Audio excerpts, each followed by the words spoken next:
ఉత్తరాఖండ్లో అనుమానాస్పద స్థితిలో మృతి చెందిన టెకీ రాధా గాయత్రి తల్లి సత్యవతి హోంమంత్రి అనితను కలిశారు. విశాఖలోని పోలీస్ కమిషనరేట్లో హోంమంత్రితో మాట్లాడి కుమార్తెకు న్యాయం చేయాలని కోరారు. మసూరి పోలీసులతో మాట్లాడి న్యాయం చేస్తామని హోంమంత్రి అనిత హామీ ఇచ్చారు. ప్రభుత్వం పూర్తి సహకారం అందిస్తుందని రాధా గాయత్రి తల్లి తెలిపారు. మాకు సపోర్ట్గా నిలబడతా ఉన్నారు. సీఎం వరకు వెళ్ళింది ఇది. నీకేం భయం లేదని మాకు భరోసా ఇచ్చారండి. అన్నీ విన్నారు, మేము చెప్పినవన్నీ విన్నారు, చాలా బాగా స్పందించారు. తర్వాత ఇంక దైవ నిర్ణయం మన చేతుల్లో ఏముందండి. ఆవిడైతే మాత్రం బాగా కూర్చొని నాతో చాలా బాగా మాట్లాడారు. ఈ రోజు నుంచి ముసూరి పోలీసులు కూడా అలర్ట్ చేస్తున్నారు. అక్కడ కూడా కేసు కొంచెం దర్యాప్తు ప్రారంభించారు.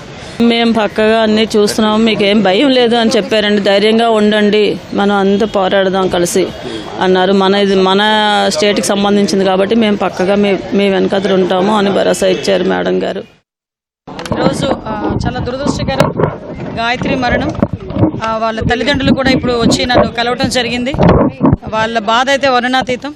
నిజంగా ఒక్కగానొక్క కూతురు ఎలా చనిపోయిందో కూడా తెలియక, ఈరోజు ఎవరు చంపారో కూడా తెలియక, అనుమానం ఉన్న శ్రీచరణ్ కూడా బయట తిరుగుతుండటం అవన్నీ కూడా చూసి వాళ్ళు చాలా బాధపడ్డారు. యాక్చువల్గా దీనికి సంబంధించి గౌరవ ముఖ్యమంత్రి గారు కూడా ప్రత్యేకంగా దీని మీద దృష్టి పెట్టి అక్కడ ఉత్తరాఖండ్ డీజీపీ గారితో కూడా ప్రత్యేకంగా మాట్లాడమని మా డీజీపీ గారితో కూడా చెప్పడం జరిగింది.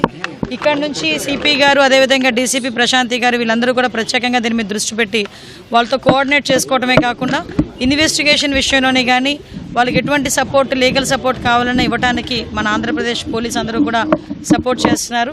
అట్ ద సేమ్ టైం కొన్ని వాళ్ళ అనుమానాలు కూడా వ్యక్తం చేయడం జరిగింది.